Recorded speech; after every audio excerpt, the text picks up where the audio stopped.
Biar orang mesti maslahat buat kamu.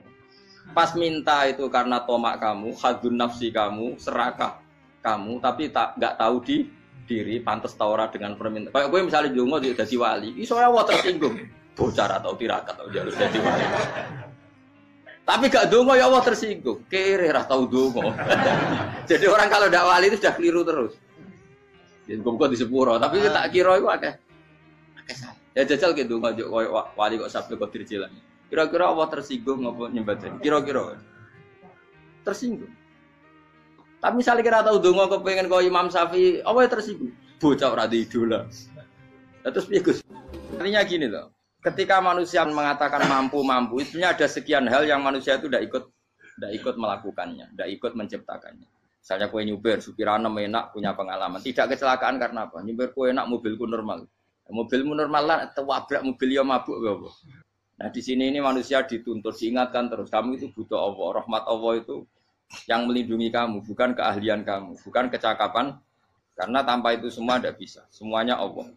Ya, tapi manusia tadi gara-gara misalnya tadi mobilnya normal, dia punya keahlian nyupir, terus mengklaim kalau keselamatan dia itu karena hati-hatinya dia, karena mobilnya normal.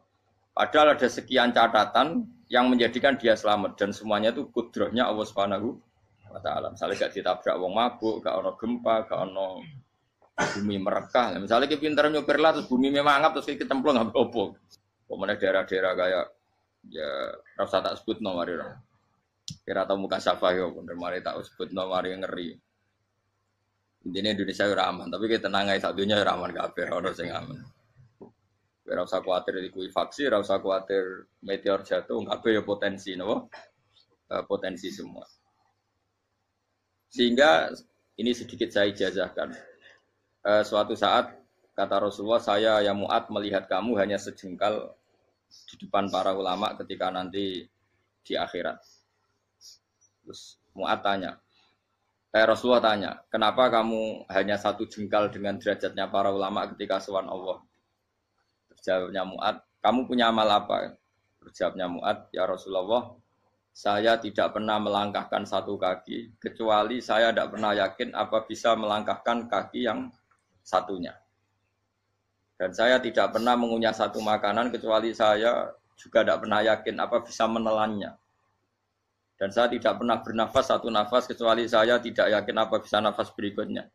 Saking dia tergantung ta'aluk semuanya sama kudrahnya Allah Subhanahu wa taala. Kalau kita ini kan sok. Kalau makanan sudah di depannya kayak pasti bisa makan. Kalau dia sudah sehat jalan seakan-akan pasti bisa meneruskan. Padahal 0, sekian detik gue melaku dihantam mobil ya selesai.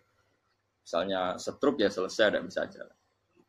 Sehingga para wali-walinya Allah itu orang yang filah gotin min lahadotagi, setiap kedipan dia, setiap perilaku dia itu hanya ta'aluk ambil Allah Subhanahu wa taala. Itu yang disebut ya ibana su antumul fuqara unapa ila. Nah, kemudian resiko makom ini, ya semua makom tak ada resikonya. Resiko makom ini itu biasanya dia lupa doa. Kenapa lupa doa? Karena doa itu terdefinisikan. Tak wari ilmu hakikat terus rungokno wis ra paham lah tak ulang no. Ya resiko ilmu saya ingatkannya. Ilmu itu kan ada dua. Ada ilmu yang karena didefinisikan. Dan itu akhirnya menjadi masalah. Sebenarnya ilmu itu tidak perlu definisi. Kedua ilmu yang kita rasakan. Misalnya gini, kalau sampean saya tanya, kamu pernah nggak minta jadi punya uang banyak? Nggak tanya, pernah nggak minta? Terus artinya minta itu apa? Terus kita mendefinisikan, menengadahkan tangan, bilang ya Allah, saya minta uang banyak, saya minta ingin beli mobil. Itu namanya apa? Tidak jauh saja. Doa kan? Itu kesalahan kita. Kesalahan kita mendefinisikan doa itu, misalnya menengadahkan tangan dan memohon dan menyebutkan permohonannya itu terus disebut doa. Tapi kalau menurut Allah, sistem tubuh kamu yang menghendaki punya mobil, sistem tubuh kamu yang ingin punya uang banyak, reaksi tubuh kamu yang terhinakan karena ditagih orang atau butuh uang, ini menurut Allah ya sudah kamu itu peminta-minta. Saya ulang lagi ya. Sehingga menurut Allah kamu minta tidak minta ya tetap berstatus peminta. pengemis. Nah, orang-orang yang sudah wusul, meskipun itu kondisional ya, tidak selalu. Itu ya dia pikirannya mengadahkan tangan apa ndak ya sama saja tubuhnya merasa minta. Sehingga dia tidak perlu mengekspresikan minta. Nah, terus orang yang fikih bilang seperti itu tuh sombong, wong kok gak tahu donga. Sebetulnya keliru vonis orang fikih. Bagaimana mungkin dikatakan sombong? Dia reaksi tubuhnya, elemen tubuhnya sebetulnya meminta. Dia tidak berkategori meminta karena ilmu kadung didefinisikan kalau minta itu yang seperti ini. Itu kan lama. Nanti kalau suatu saat Indonesia yang kuasa itu terlalu NU atau terlalu yang tidak NU, lama-lama ada definisi. Misalnya yang dikatakan tahlilan itu apa? Ya bid'ah, Nabi tidak pernah tahlilan. Sahabat tidak pernah nahlilin Nabi. Malah nggak ngaji Nabi jadi tahlil. Mana nih tahlilan jalukno sepuro mayit, ngaji Nabi jalukno sepuro. Sehingga dengan tradisi itu tahlil itu masuk definisi bid'ah. Karena nggak pernah dilakukan sahabat dan para tabi'in. Ya salahnya kamu definisikan. Tapi kalau udah kamu definisikan, diarani tahlil, ya mau la ilaha illallah. Terus, mungkinkah satu bacaan la ilaha illallah dilarang? Wong ra oleh maca kalimat tauhid. Jadi misalnya tahlil itu nafadno kalimat tauhid. Mau ketok ora ngara iso dilarang tapi nak tahlil iku mitung dinane mayit kaya budo. Sangane kriminal. Enak. Ya sudah seperti itu. Makanya banyak orang salah itu karena ilmu kadung didefinisikan. Nah, definisi itu sebenarnya tidak mengikat dalam banyak hal. Ini penting saya utarakan. Ya karena seperti itu. Makanya itu masalah-masalah besar antara kita dan firqah-firqah yang lain. Masalah ahli sunnah, terus masalah yang lain-lain. Memang ya sudah seperti itu. Ya saya ulang lagi ya. Ketika Nabi Ibrahim mau dibakar Namrud, itu masyhur cerita itu. Dan kemudian jadi Nabi namanya Habib Syah. Habib Syah itu sebetulnya hanya ngutip Habib Abdul Haddad. Jadi syair itu sebenarnya ada di Diwanul Haddad. Apa? Diwanul Haddad. Diwanul Haddad itu syair-syair Abdul Haddad ketika beliau usul, beliau mukasyafah. Terus bagian dinyanyikan Habib Syah terus jadi populer. Saya ulang lagi ya. Tubuh kita, misalnya kamu lapar, perut kamu kan mereaksi minta makan. Andaikan kamu itu Tuhan, kan kamu tahu bahwa perut kamu itu minta makan. Tanpa kita bilang, ya Allah saya minta makan, Allah tahu kalau reaksi tubuh kamu minta makan. Sehingga orang yang tidak minta pun asal makomnya makom yang ikror, mengakui kalau dia butuh, ya namanya sudah minta. Tapi fikih kadung mendefinisikan sing darane minta itu misalnya madhep kiblat terus menengadakan tangan dan sebagainya. Ya sudah kita sebagai orang pengikut ya yang ikuti fikih, yang ikuti tasawuf sebetulnya itu definisi yang sepihak.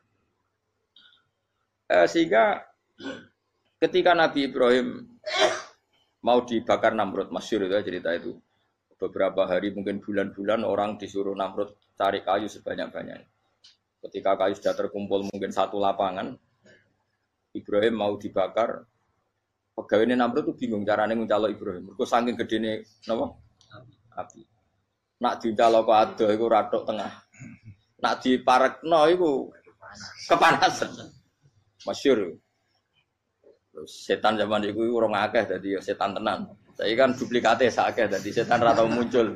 Wong duplikate wis napa? Akeh. Singkat cerita setan itu muncul pura-pura jadi manusia terus ditemukan manjane. Manjane kayak semacam ketepil besar yang jadi mana dari kiai-kiai ketepil haram mergo penemune setan. Jadi ini tuh. Tapi nak manjane penemune setan itu betul walhasil terus dibikinkan satu manjane semacam ketepil besar terus Ibrahim dilemparkan ke api. Lewat apa? Ketepil tadi idenya siapa? Setan. Nah ketika di tengah api itu unik. Kata malaikat Jibril datang terus tanya sama Ibrahim. Ya Ibrahim apa kamu butuh saya? Butuh. Alakah haja apa kamu punya kebutuhan? Jawab Ibrahim lah. Saya tidak punya kebutuhan. Amma ilaika fala. Kalau ke kamu enggak. Karena kamu makhluk. Apapun keren kamu Jibril tetap kamu makhluk. Amma ilaika fala. Enggak maksudnya butuh ke Allah nanti saya nyampaikan. Malah dinya Nabi Ibrahim, kalau Allah tidak usah kamu sampaikan ya sudah tahu. Gua ambek Jibril. Oh, anak kowe ditekek tenan. Ya saya ulang lagi, apa kamu punya kebutuhan? Alaka hajalla ama ilaika fala, kalau ke kamu ndak. Ndak maksudnya butuh ke Allah, nanti saya sampaikan. Karena Jibril yang mentang-mentang dekat sama Allah dan tukang memberi informasi. Tapi kata Ibrahim, kalau ke Allah sih tidak perlu kamu, dia sudah tahu. Nah itu terjadi namanya Habib Abdul Haddad Masyhur itu apa? Hasbi min su'ali ilmuhu bihali. Jadi cukup ilmunya Allah itu menjadikan saya tidak perlu minta. Hasbi min su'ali ilmuhu bihali. Jadi ada kondisi tertentu yang para wali itu, saya ulang lagi, kondisi tertentu yang para wali itu ya tidak minta. Tapi kalau itu ditiru jenengan semua ini jadi keangkuhan. Kenapa? Wes ora ndonga tangane ditenangano, atine ya ora eling pangeran, kan akhirnya ra njaluk tenan. Lha kowe aja niru wali-wali. Nah, wali-wali itu kan misalnya tangannya tidak menengadah tapi semua sistem tubuhnya merasa butuh sama. Saya itu pernah ya. Tapi itu kondisional dan saya juga ngulang tidak mesti bisa. Ketika saya umroh itu pernah saya ada satu kondisi itu doa ya di putaran pertama toh. Di putaran pertama saya berdoa ya agak banyak di multazam. Putaran kedua mau berdoa sudah tidak berani lagi. Sampai ke-7. Hari kedua ya tidak berani, hari ketiga tidak berani. Nah seperti itu tidak bisa dibuat-buat meskipun saya juga agak ingin. Tapi ya pas itu ya nggak bisa. Gara-gara itu korban kitab hikam, ya kitab hikam yang terkenal. Kitab hikam itu pernah cerita gini. Rubbama dallahum al-adab ala tarkit tolak. Terus di antara makalahnya itu wa inna ma yunabbahu man yajuzu alaihil ikhfal. Tapi kamu jangan niru dosa kan. Tapi jangan ingkar ilmu ini tambah dosa kowe. Jadi niru ya dosa, ingkar ya dosa. Jadi ada seorang wali kata hikam. Kadang-kadang seorang wali itu mau doa diulang itu sungkan. Kenapa? Yang perlu diingatkan tuh yang potensi lupa. Allah kan masih ingat doa kemarin. Loh itu gara-gara saya sebelum umroh itu mensinau kitab hikam itu agar itu kok. Ya Allah, sing tak dungani wingi ejek eling kok tak eling nomen ae. Dadi wa inna ma yunabbahu man yajuzu alil fal, yang bisa diingatkan hanya orang yang potensi lupa. Sementara Allah tidak akan. Tapi kan akhirnya dungane eling. Ya Allah kayak kemarin. Hari ketiga ya Allah kayak. Makanya menurut saya ilmunya orang hakikat itu juga ada sisi kriminalnya karena ya tadi.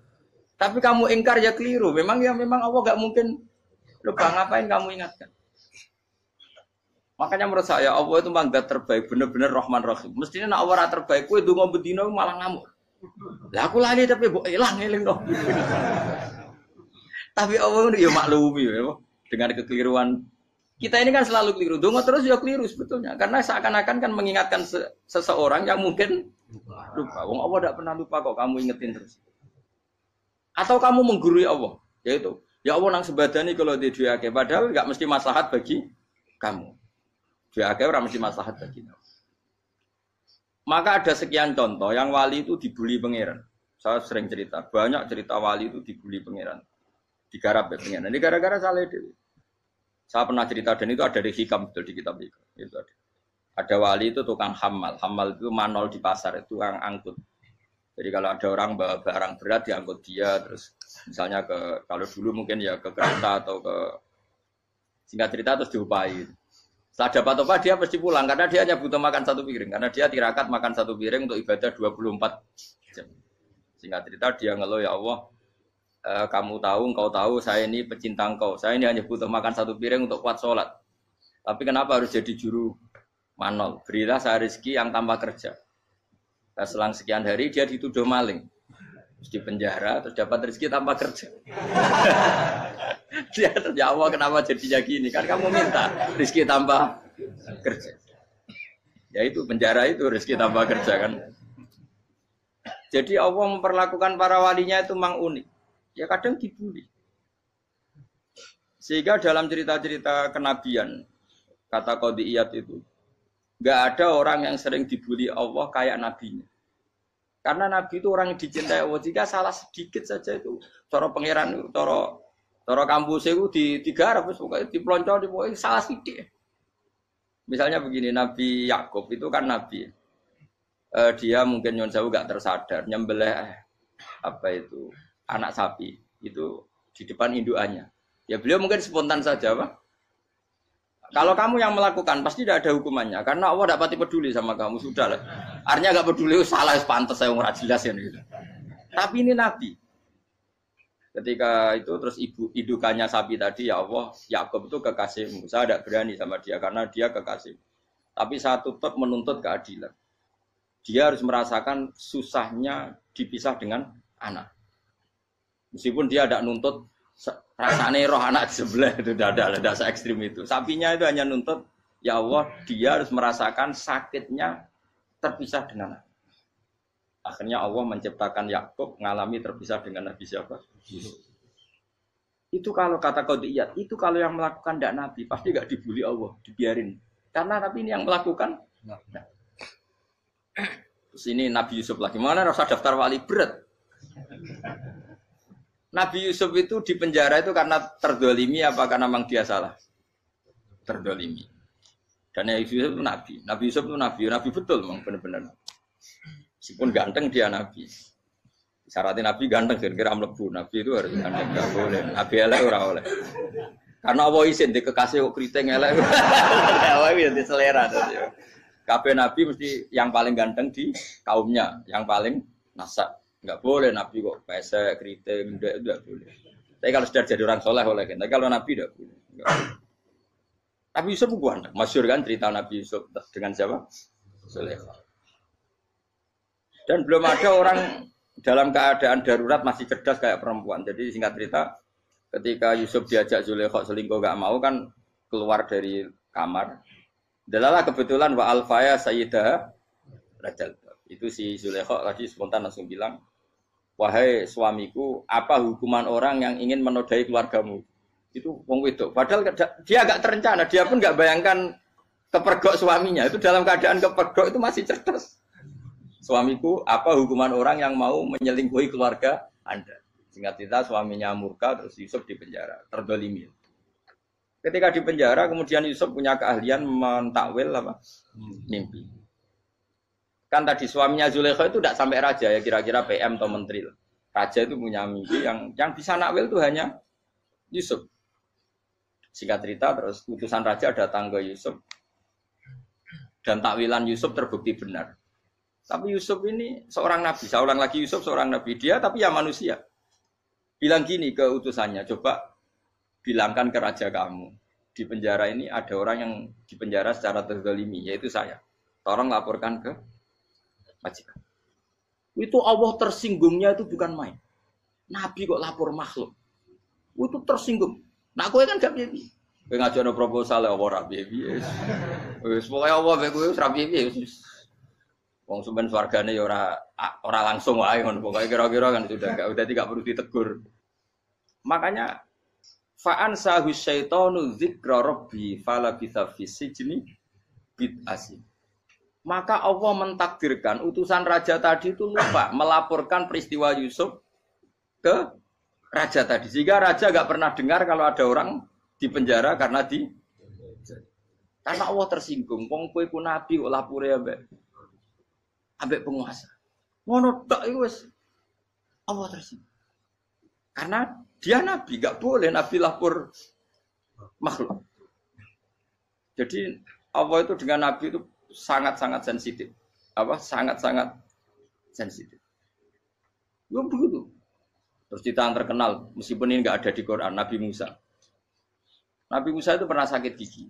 Karena dia mentang-mentang kalimullah, orang yang sering komunikasi dengan Allah, minta ya Allah, tolong tunjukkan obat gigi saya itu apa. Singkat ini sama Allah dikasih tahu. Kamu ngunyah suket ini gitu. Rumput ini kamu kunyah nanti pasti sembuh. Karena resepnya dari Allah ya pasti mujarab, kan enggak ke dokter. Singkat cerita dikunyah terus sembuh. Suatu saat dia sakit gigi lagi, enggak konsultasi lagi karena masih punya resep tadi, kopian apa? Resep. Dia datang nyari suket yang sama dikunyah tambah sakit. Tanya sama Allah, ya Allah ini kan resepnya yang sama, kenapa tambah sakit? Kata Allah, kamu itu kekasihku. Ora nak sing ngobati ku aku ora suket sembrono. Semenjak itu Nabi Musa ora pernah resep lagi sudah. Andikan tuh kamu, pasti Allah juga gak tersinggung. Makanya kata qadiyat, kenapa para nabi sering ditegur itu bukan karena Allah murka, nabi itu beda. Jadi kesalahan kecil atau apa-apa yang menurut kita ada salah itu untuk nabi salah. Makanya di ahli sunnah ada kaidah apa? Mimba bi hasanatil abror sayyi'atul muqarrabin. Pernah dengar kaidah apa? Mimba bi hasanatil abror sayyi'atul muqarrabin. Sesuatu kalau dilakukan umumnya orang itu hasanah atau kebaikan, tapi kalau dilakukan para nabi itu salah. Karena apa ya? Saking dekatnya dengan Allah. Saya ulang lagi apa? Mimba bi hasanatil abror sayyi'atul muqarrabin. Jadi nabi itu beda. Nah, para nabi itu orang-orang yang mengalami fikir yang doa resmi kayak siapa tadi? Definisi fikir ya sering. Kayak definisi orang tasawuf yang sering. Sehingga ketika Nabi berdoa, ya memang secara disiplin ilmu yang namanya berdoa ya minta Allah dengan mengadakan tangan. Ketika enggak berdoa, karena Nabi sadar Allah tidak perlu diingatkan lagi, pasti masih ingat. Jadi dua-duanya benar terus. Makanya Nabi itu lam yazal fitaroki, Nabi itu selalu naik derajatnya. Karena pas minta ya benar, pas tidak minta ya. Tapi kamu jangan niru, dosa kan. Tapi jangan ingkar ilmu ini, tambah dosa. Jadi niru ya dosa, ingkar ya dosa. Jadi ada seorang wali kata hikam, kadang-kadang seorang wali itu mau doa diulang itu sungkan. Kenapa? Yang perlu diingatkan itu yang potensi lupa. Allah kan masih ingat doa kemarin. Loh itu gara-gara saya sebelum umroh itu mensinau kitab hikam itu agar itu ya Allah. Sing tak dungani wingi eling kok tak eling nomene iku. Dadi wa inna ma yunabbahu man yajuzu alil fal, yang bisa diingatkan hanya orang yang potensi lupa. Sementara Allah tidak akan. Tapi kan akhirnya dungane eling. Ya Allah kayak kemarin. Hari ketiga ya Allah kayak. Makanya menurut saya ilmunya orang hakikat itu juga ada sisi kriminalnya karena ya tadi. Tapi kamu ingkar ya keliru. Memang Allah gak mungkin lupa, ngapain kamu ingatkan? Makanya menurut saya Allah itu memang zat terbaik, benar-benar Rahman Rahim. Mestinya nak Allah terbaik, kowe donga bedino malah ngamuk. Lah aku lali tapi mbok eling dong. Tapi Allah itu ya maklumi ya, dengan kekeliruan. Kita ini kan selalu keliru. Donga terus ya keliru sebetulnya. Karena seakan-akan kan mengingatkan seseorang yang mungkin lupa. Wong Allah tidak pernah lupa kok, kamu ingetin terus. Atau kamu menggurui Allah, yaitu ya Allah nang sebadani kalau di duake, padahal enggak mesti maslahat bagi kamu. Duake ora mesti maslahat bagi kamu. Kalau kamu turun terus, pas minta itu karena tomak kamu, hadun nafsi kamu, serakah kamu, tapi enggak tahu diri, pantas taura dengan permintaan. Kayak gue misalnya jongo jadi wali, iso Allah tersinggung, bocah atau tirakat atau harus jadi wali. Tapi gak dongo ya Allah tersinggung, kere ra tau dongo. Jadi orang kalau ndak wali itu sudah keliru terus. Ya kok di sepuro, tapi tak kira itu akeh salah. Ya jajal ke dongo koyo wali kok sabtu kok dirjelan. Kira-kira Allah tersinggung ngopo nyembadani? Kira-kira tersinggung. Tapi misalnya kira tahu dongo kepengen kau Imam Syafi'i, Allah tersinggung. Bocah ora di idola. Terus piye Gus? Piye kadung salah biasa wis. Wis bakat salah no. Bakat salah. Ini sedungane sing gampang kae mesti bener Rabbana dzalamna anfusana wa lam taghfir lana wa tarhamna lanakunanna minal khasirin. Saya pernah punya kitab dan kitab itu menurut saya luar biasa. Bahkan ketika adu bully itu, adu cara mahasiswa itu kayak pelonconan itu. Nabi sama Nabi pangeran itu, dan itu sekali yang satu salah melakukan disiplin ilmu, pangeran itu degradasi. Dan Allah memang mengancam gitu. Kalau kamu melanggar ini, la ahbiton namin diwanin nubuah. Nanti la amkuan namin diwanin nubuah. Kamu saya hapus dari buku kenabian. Tes-tesannya ya lucu. Misalnya begini. Kata Nabi Musa kan ditanya. Ketika dia khutbah ditanya orang. Siapa orang paling alim ya Nabi Allah? Sekarang orang paling alim itu siapa? Nabi Musa jawab, saya kan. Ya itu Allah tersinggung karena wong kok mletene ngono. Tapi andai kan Nabi Musa kok jawab Fauzi, itu salah, tambah salah meneh. Atau enggak Ruhen, malah salah meneh. Tapi jawab Musa ya salah. Saya Gusti, saya kan. Orang paling alim siapa? Saya. Allah memperingatkan Musa, ada seseorang yang lebih alim ketimbang kamu. Coba kamu harus ketemu dia. Ketemu dengan cerita ketemu Nabi siapa? Khidir. Terus dalam 3 sesi ini, 3 babak ini bully-bulian. Nabi Khidir itu dalam 3 babak ini selalu kelihatan salah. Di antaranya adalah cara sekarang ya mungkin digonjak sepeda motor atau perahu kalau dulu yang menggratisi dia numpangi sepeda motor malah spionnya dicopot gitu. Spionnya dicopot, dirusak. Tapi Musa kan terus sudah digratisin malah rusak yang motornya yang apa? Menggratisin. Nabi Khidir masih tenang. Kamu udah paham gitu. Ya, Nabi Khidir mesti distok kamu udah paham. Itu kata syurrahul hadis termasuk Ibnu Hajar Al-Asqalani bilang gini. Setelah itu kedua membunuh anak kecil. Musa tambah marah. Anak yang belum punya dosa kok kamu sampai 3 kali ada 3 peristiwa. Itu kata syurrahul hadis. Andai kan Musa kok diam tidak protes, maka dia akan disalahkan Allah. Karena dia berarti membiarkan kemungkaran di depan matanya tanpa reaksi. Jadi sebetulnya ketika Musa berontak itu Nabi Khidir, Nabi tenan gitu. Jadi itu kan unik. Tapi berontak yo disalahno. Dadi angel sandi tes-tesan dadi nabi ku yo angel. Misalnya kok Nabi Musa itu kayak model santri Jawa Timur. Nabi Khidir salah, nggih nderek mawon. Ya ora nabi jero barang mungkar. Menengae. Berarti yo nabi goblok ngono kira-kira. Maka ya memang Musa harus konsisten seperti itu, harus demo terus. Kayak saya misalnya sebagai kiai fikih, kiai ya harus seperti ini cara mulang saya.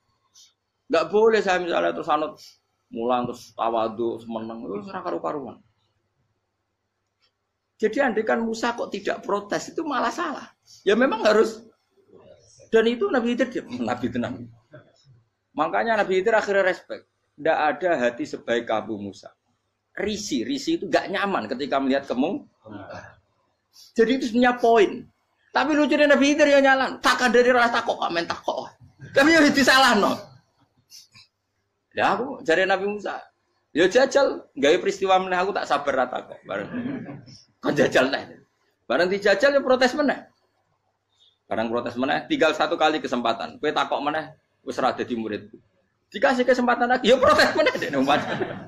Tapi itu justru itu menjadi kelebihannya Nabi Musa karena syarat seorang nabi adalah al-musara'ah ila inkaril munkar kata Ibnu Hajar Al-Asqalani. Syarat seorang nabi adalah secepat ngingkari sesuatu yang mungkar. Enggak boleh. Ya toh kan misalnya kita jadi murid terus gurumu itu gandeng artis atau gandeng penyanyi dangdut. Nggih nderek mawon. Jare guru mumpet goblok. Tapi kowe ngloroi guru tersinggung. Ora roh hikmah iku. Kan bingung no. De guru ngene kok bingung no. Soale ki de guru jadab dorong Jawa Timur apa? Gurumu gandeng penyanyi dangdut. Reaksimu piye? Jek takok. Ayo loh, nak elek kan gak iri. Biasanya nak elek itu ra iri. Sekarangmu Pak. Sing ayu, sing potensi iri. Kira-kira reaksi kamu itu milih derek mawon apa berontak? Golek oh, nak gurumu wong alim mesti nak pas meneng. Muridku goblok tenan, gak sensitif. Roh barang mungkar dilakukan di depannya kok tidak reaksi, tidak protes, geblek tenan. Tapi lucunya guru mau nak protes ya, gak duwe akhlak gitu. Guru lagi senengnya kok ora oleh. Nah Nabi itu kan bully-bulian. Jadi Nabi Khidir dengan Nabi Musa itu tepat-tepat. Karena 2 orang ini sama-sama kekasih Allah. Itu Nabi Musa justru barokahnya itu dia tidak pernah kelasmennya di bawah Nabi Khidir. Semua ulama sepakat kelasmennya Musa tetap di atas Nabi Khidir. Sehingga yang berlaku ya tetap ilmunya Nabi Musa bahwa membunuh anak kecil tidak boleh, merusak perahu milik orang lain tidak boleh. Karena Allah tetap lebih respect dengan ilmunya Nabi Musa. Nabi Khidir tetap ilmunya enggak dipakai, meskipun dia disebut hakikat. Karena ilmunya Nabi Khidir ngani ngoyo. Ngani ngoyo wong ape mutusno ngenteni nginceng Lauh Mahfuz. Lah sing iso iku sapa? Barang ra mungkin kok. Makanya Nabi Khidir terakhir menutup kalimatnya wa ma fa'altuhu an amri. Dzalika ta'wilu ma lam tasbi alaihi sob. Aku dhewe nglakoni ini ya ora roh, wis ditakdir nglakoni ngene wae. Dadi artine Nabi Khidir ya ora paham. Jadi wa ma fa'altu an amri itu terakhir kira-kira artinya saya sendiri tidak melakukan ini karena inspirasi saya sendiri atau keputusan saya sendiri. Tahu-tahu saya ditakdir melakukan. Karena pas itu Nabi Khidir disetting semuanya dengan ilmu hakikat. Yaitu bayi tadi memang kutiba kafiron. Kutiba apa? Kafiron. Memang dia nanti kalau umur nganti tua ditakdir mati kafir. Daripada mati kafir nanti, ya sudah mati sekarang. Tapi nggak mungkin kan ada syariat daripada soben beling pateni kecil. Ya ora ono syariat, tetap ikut Nabi Musa. Makanya kata Ibnu Hajar Al-Asqalani itu uniknya Allah sama para wali-walinya. Wali ku klirullah, itu tetap disenangi pengen. Terus pengenan nabi ini yo kecil-kecilkan, yo pancen nak wong. Terus keempat kan. Tadi kan saya punya contoh 3, ini contoh keempat, ini terakhir. Akhirnya kok ilmu merah cukup tetap malah bingung enggak. Nabi itu minggat itu boleh enggak? Tanpa pamit, minggat itu pergi enggak pamit, itu boleh enggak? Enggak boleh. Rasulullah meskipun kayak apa disakiti di Mekah itu enggak pernah minggat, enggak pernah hijrah. Saya ulang lagi, karena butuh izin. Tapi Allah pernah punya kekasih yaitu Nabi Yunus. Nabi siapa? Yunus. Itu Quran meredaksikan ya abako. Abako itu terjemahnya apa? Minggat. Kalau pergi itu dahaba. Tapi ini Allah meredaksikan itu abako. Abako itu ya minggat. Nabi Yunus itu dakwah di daerah Nainua ya. Nainua itu ya Babylon sana. Kampungnya namanya Nainua. Ya daerah Babylon. Babylon itu kalau di geografis modern ikut Irak. Ikut mana? Irak. Jadi Kufa, Basra, Babylon. Terus siapa itu yang ngalahkan pasukan Yahudi dulu itu Buktanasor, Hebuket, Nazir itu ikut mana? Babylon apa? Babylon. Bama unzila alal malaka ini di Babila Harutama.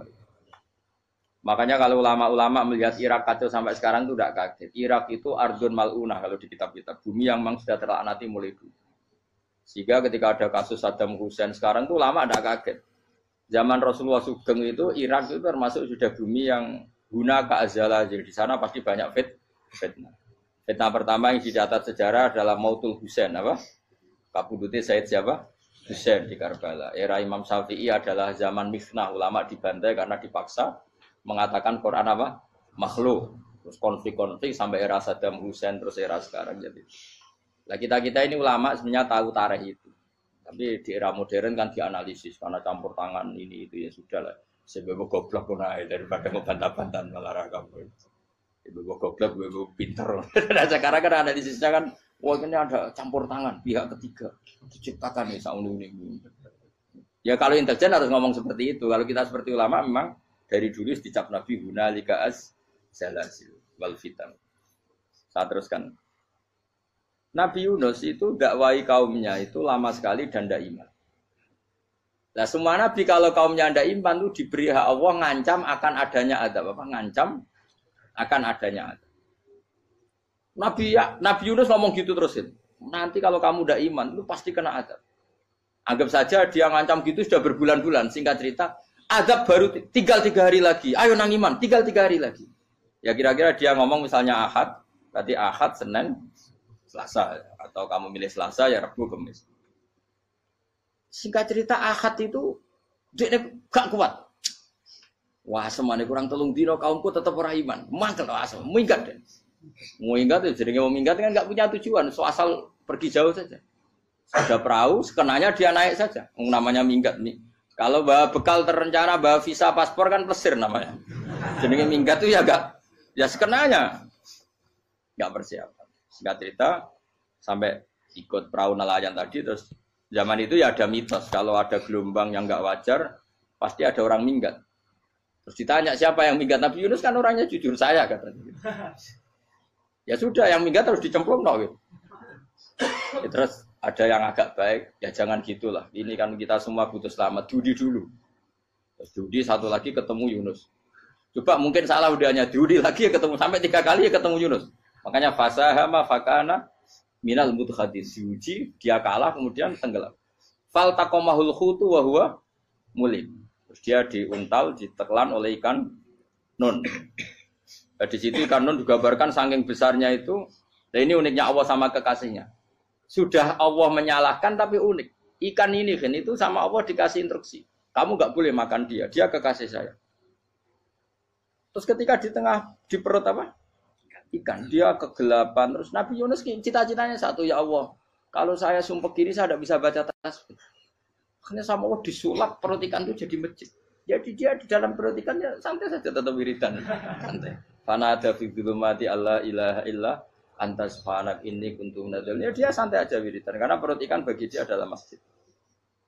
Ya dia disalahkan Allah karena abako tadi minggat hijrah tanpa pamit. Tapi juga dibela-belain Allah ikan tadi tidak boleh nelan. Ini perlakuan Allah sama orang yang bikin. Tapi karena dia Nabi uniknya apa? Dino akad itu kaumnya do nginceng omah Nabi Yunus. Rame-rame nginceng. Lucunya cara nginceng gini. Nak Yunus ning omah berarti bodoh nih. Wong omahe ana adab kok dene tengok-tengok. Bareng dinceng Nabi Yunus tuh gak ada. Oh tenan ana adab. Mulane wonge rawani ning omah. Itu uniknya pangeran. Jadi umpama dekne ra minggat yo salah. Monggo dekne ora minggat berarti kaume jare apa ana adab ana gempa bumi likui faksi kok dekne ning omah. Lah nek ana tenan ra mlayu. Nyatane gak mlayu. Jadi mbok Allah didesain minggat. Tapi nek minggat disalahno Nabi yo ora pamit. Makanya masyhur saya itu punya kitab karangannya Habib Alim Alamah, babanya Habib Anis, Habib Ali bin Husain yang ngarang apa? Ali bin Muhammad bin Husain karang yang Simtul Duror itu. Itu diantara doanya gini. Tapi jangan tiru loh, berawal gitu. Aku rawan ini loh. Cuma saya hafal secara ilmu, tapi saya tidak berani. Waj'al sayyiati man ahbabta. Ya Allah, jadikan kesalahan saya itu kesalahan orang yang kau cintai. Terus pokoknya salah lagi jadi pengiran kadung seneng, salah lagi sampai wae wong seneng.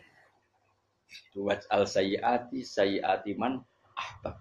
Terus kowe lah dimanja wong tuamu, anak paling disayang. Salah wae lucu. Kowe cah cilik. Kowe seneng cah cilik. Salah wae lucu. Mecano gelas ya lucu, tiba ya lucu. Tibane cah tuwek-tuwek. Bocah jelalatan, mulane tiba. Nah itu barang kau nginceng omahe Nabi Yunus gak ono wong. Wah, berarti adab mau turun betul. Andai kan adab ndak jadi turun, pasti Nabi Yunus berani di tenang. Wes. Barang mulai malam Kamis, wah adab itu sudah kelihatan. Ada puting beliung, ada apa, sudah jelas pasti ada adab. Kaum yang lapangan tobat. Tobat, finish. Secara bal-balan menit-menit apa? Terakhir. Wah, itu abek pengenan ditampa tobatnya. Wes gak sida tak adab wong kowe tobat. Singkat cerita Nabi Yunus hari ketiga atau apa dia selamat. Pakai versi yang umum saja. Selamat faltaqamaul hutu bahwa falaula annahu kana minal musabbihin la bi batni ila yaumi yub'atsun. Akhirnya dimuntahkan sama ikan don tadi terus dia keluar. Barang keluar tanya-tanya kabar gimana kabar kampung Nenuwa baik-baik saja. Tabar awani mulai karena dia tahu kalau orang bohong itu dihukum mati. Padahal dia bohong katanya Kemis itu ada adab ternyata kampungnya baik-baik. Padahal baik-baiknya karena mereka jadi masyarakatnya nyari dia karena mau iman. Si nabinya agak berani pulang karena nanti dihukum mati. Aku pangeran nabi kekasih itu dia. Pangeran ya bully itu. Oh itu gue beda-bedaan. Wong kekasih pangeran. Aku ora dipito langsung diadab. Tadi pangeran kekasih aku beda ora koyo. Akhirnya biru seramane mulai. Wah nak mulai aku disiksa. Perkara nih kalau pembohong itu dihukum mati. Masyarakat yang goleki tenan, mergo nalem Kemis ku ana azab tenan. Cuma terus do tobat. Disebut falau laka nasqaryatun amanat fanafa'aha imanuha illa qauma Yunus lamma amanu kasyafna anhum adzabal khizyi fil hayatid dunya. Enggak ada kampung yang saya adab kecuali kasil tak adab, kecuali kaum Nabi Yunus. Aku semeh ngadab lho, pas menit terakhir peta adab tobat. Akhirnya rasido jare pangeran. Iku kaum Nabi ten.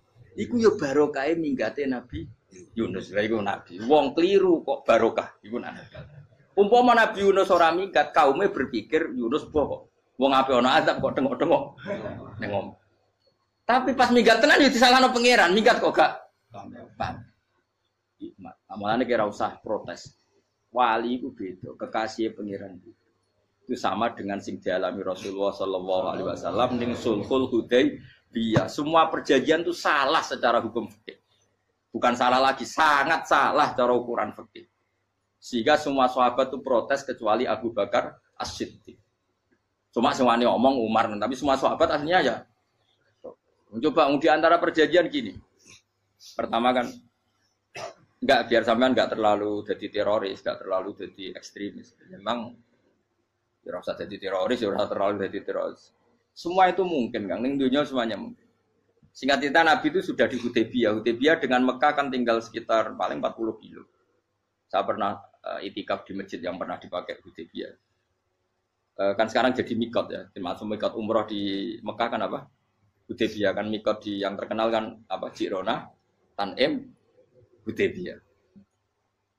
Itu perjanjiannya tuh gini. Perwakilan dari Quraisy namanya Suhail bin Amr, siapa? Suhail bin Amr. Perjanjiannya gini, Muhammad kamu tidak boleh masuk Mekah. Kamu boleh masuk Mekah itu tahun depan. Padahal Nabi sudah bilang kepada sahabatnya, ayo kita umroh. Dan diberi hak umroh. Tapi setelah sekitar 40 kilo masuk Mekah, dicegat sama orang kafir Quraisy. Lah, Nabi sakit tenan.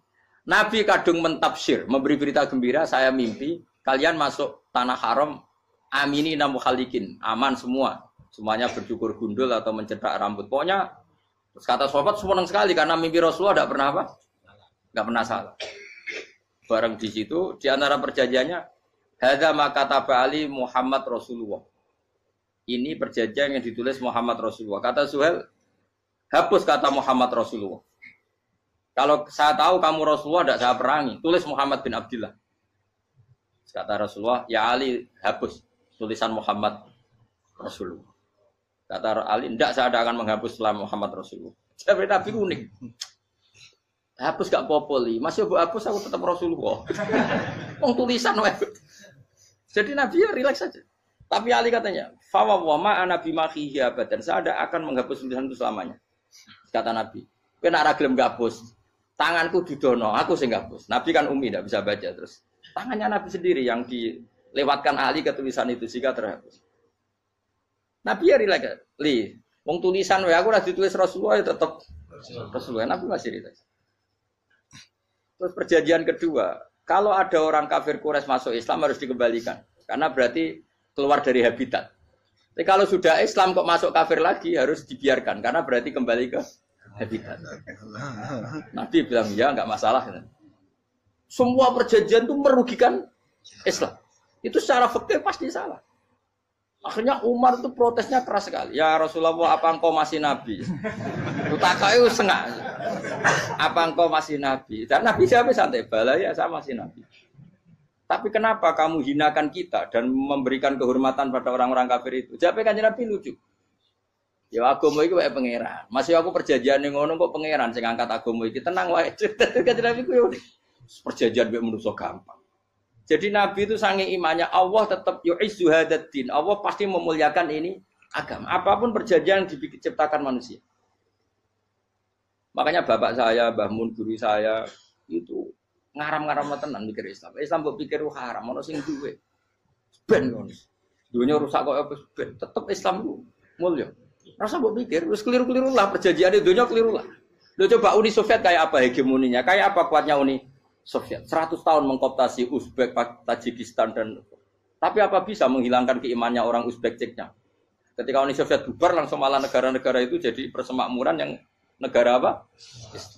Indonesia kayak apa? Dikooptasi PKI, dijajah Londo 350. Mbah Soleh Darat alim zaman Londo, buyut-buyutku alim zaman Londo. Iku semondok Mekah ya alim. Zaman PKI akeh wong alim. Saiki ayo, zaman Islam Nusantara apa ono sing alim koyo. Jadi Islam menarik zaman wis di regani negara, zaman rung dinegani negara iku wis mul. Karena ini agama milik Allah. Punya ketahanan yang luar biasa. Semuanya dari Nabi tentang kayak perjanjian salah lah, gak apa-apa. Inna wa ta'ala a'azza hadati. Inna wa ta'ala la yudhi'u dinahu wa la yudhi'u. Pokoknya pangeran bakal ngembar agamanya orang masalah perjanjian keliru lah. Perjanjian ketiga itu semuanya merugikan Islam. Tapi apa kata Abu Bakar ketika protes Nabi gak dijawab, datang ke Abu Bakar. Menurut kamu gimana? Jawab Abu Bakar lucu. Makanya ini menunjukkan makanya kenapa ahli sunnah berkeyakinan Afdhalus Sahabat itu siapa? Abu Bakar. Jawab Abu Bakar. Wes samar, perjanjiannya keliru lah, wes keliru lah. Kayak gremeng-gremeng santai gremeng. Tapi la tadkhul bainahu wa baina habib. Kamu jangan masuk wilayah itu hubungannya orang yang terkasih sama kekasihnya. Wes gak masuk akal lah, semuanya menengah. Ya sehingga ya sudah Allah punya. Ternyata nah perjanjian keempat ini yang agak Nabi hanya minta gini, Dok. Itu saya turuti semua, tapi saya minta satu hal, kata Nabi. Bolehkan diskusi tentang Islam terbuka. Makanya diskusi terbuka itu baru kata Nabi. Jangan larang orang mendiskusikan Islam. Itu Dok mintanya. Oke, jadi Suhail, diskusi wae. Pikirannya Suhail kan, mau diskusi wae. Enggak masuk Islam, diskusi. Jangan larang orang yang membicarakan Islam secara terbuka. Ada kata terbuka. Jadi Suhail, oke, enggak masalah. Itu Dok, yang itu pun enggak jelas menguntungkan Islam apa? Enggak. Akhirnya apa yang terjadi? Darun Nadwa, tempat-tempat pertemuan, cara sakniki gerdu, gedung parlemen. Semuanya itu diskusi. Sajane Muhammad itu sapa? Konsep Islam itu. Dan semua yang cerdas juga. Sajane ya bener Muhammad. Nyembah watu ya pancen giyoblok tenan. Wah, ini goblok tenan watu kok di. Terus nak Yahudi ora bener pisan, Nasrani ora bener pangeran atau. Wah, diskusi. Suwe-suwe hasil diskusi sepakat. Pancen yo tetep bener Muhammad. Tetep bener Muhammad. Akhirnya hasil diskusi itu akhirnya mereka membatalkan perjanjiannya sendiri. Perkara ini baru kayak apa? Malah Nabi ketika Bali di Medina, Umar sempat protes ning dalan. Oke ya Rasulullah, saya nerima konsep Anda, tapi saya menyisakan satu pertanyaan. Jadi jenengan niku ana ayat sing nurjukna la tadkhulunal masjidal harama insyaallahu aminina muhalliqina ru'usakum. Lah kok nyatane ra sida mlebu Mekah, malah kita terusir kembali lagi ke Medina. Iku Nabi yang agak lucu ngendikan. Mar, ning ayat iku ora gak ana taune. Apa ana ayat iku taun iki? Sing ngatekno taun iki ra kowe. Jadi Nabi yo ora ana taune ya. Ora ana taune kok tauni dhewe kan kira-kira. Ayat itu kan gak ana taune, Umar ae sing GR nafsiri tahun ini. Wong awam suatu saat kamu akan masuk Masjidil Haram. Tapi kan gak ada taune ayat itu. Apa di ayat itu ada tahunnya Umar? Dan Allah bilang tahun ini ya enggak, ya sudah kalau gak ada tahunnya ya pokoknya mesti kapan-kapan terjadi. Tapi ora saiki. Kayak sugih rugen kan gak ono tahune, ora iso. Mau aku ndongakno sugih tapi kan tanpa tahu. Iso suwi. Nah, akhirnya apa yang terjadi? Ada diskusi masif di Mekah. Setiap yang cerdas, setiap Nabi tanya, Abu Sufyan siapa? Nabi mau komentar gini, sama siapa teksnya? Misluhu la yajhalul Islam. Kalau Islam sudah didiskusikan, otak secerdas Ikrimah bin Abi Jahal, secerdas pasti tidak bodoh tentang Islam. Maknanya pasti akal yang waras memilih Islam. Wah, akhirnya Islam jadi masif. Ya sudah, karena Islam sudah masif, tokoh-tokohnya cenderung Islam, akhirnya perjanjian itu dibatalkan sendiri. Akhirnya waro'aitan nasa yadkhuluna fi dinillahi afwaja. Akhirnya mereka berbondong-bondong masuk. Itu artinya apa? Nabi ku gawe perjanjian cara fikih keliru wae, cara fikih cara dhahire keliru wae, tetap barokah karena punya hubungan khusus dengan Allah Subhanahu wa taala. Makanya la tadkhul bainahu wa baina habib. Itu kan kayak ya sudah seperti di pangeran, makanya Sayyid Ali itu Sohibu Simtidur nak dungawi di antara doanya waj'al sayyiati man ahbabta. Jadikan ya Allah kesalahan saya kesalahan orang yang engkau cinta. Karena ulama nyontono ngene, saiki Nabi Adam ambek iblis itu padha salah itu. Enggak jawab. Padha salah, iblis itu salah bodoni Nabi Adam salah dilarang mangan wit khuldi tetep mangan. Mau trimo rayuane sinten? Iblis.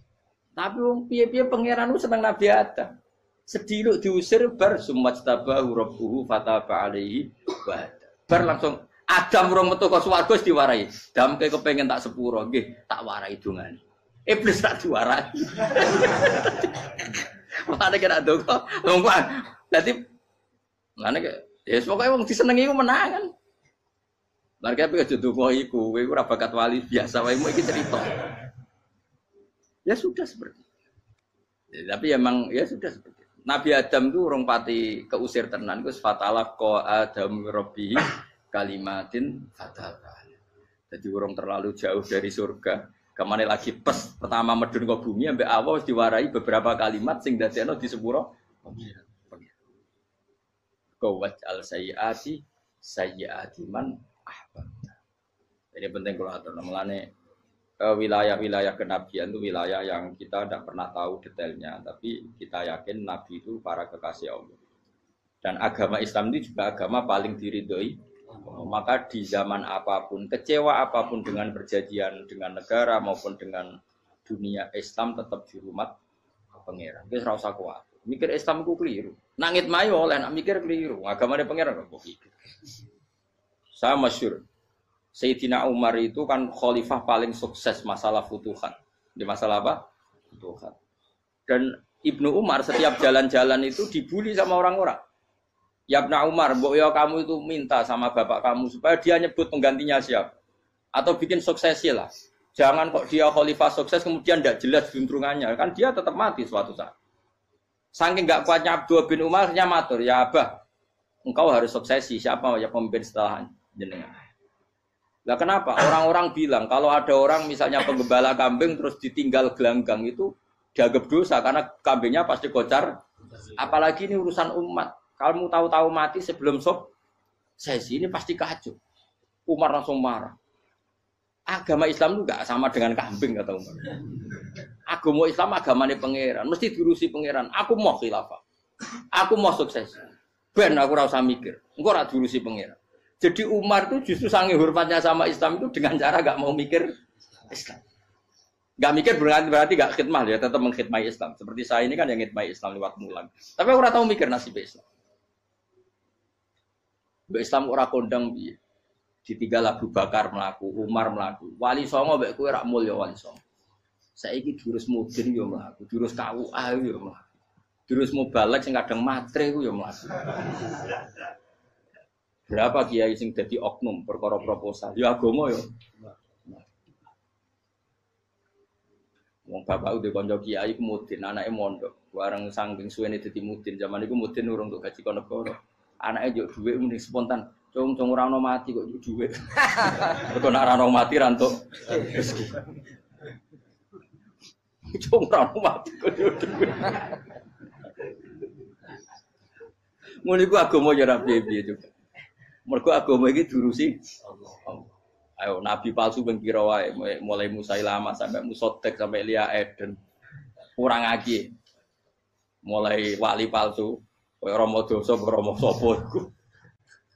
Woi wono kabeh ora masalah. Uni Soviet kayak apa mengkooptasi Ceknya Uzbek. Akhirnya ya kalah Uni Soviet. Saiki Ceknya Uzbek jadi negara apa? Islam. Kayak apa? Donald Trump, Islamfobia. Tapi sekarang orang Amerika malah berbondong-bondong masuk apa? Islam. Mbok pikir malah Islam konsepi malah rusak. Mergo terus di metodologi. Harusnya penyebaran Islam itu begini. Harusnya mbahmu kira pangeran ngomongnya harusnya. Orang Islam kadang melaku ya lewat mudin. Saya itu punya santri, ini kisah nyata. Itu lahirnya di Bali. Itu bisa baca Fathul Mu'in. Lahirnya di Bali. Bahkan dia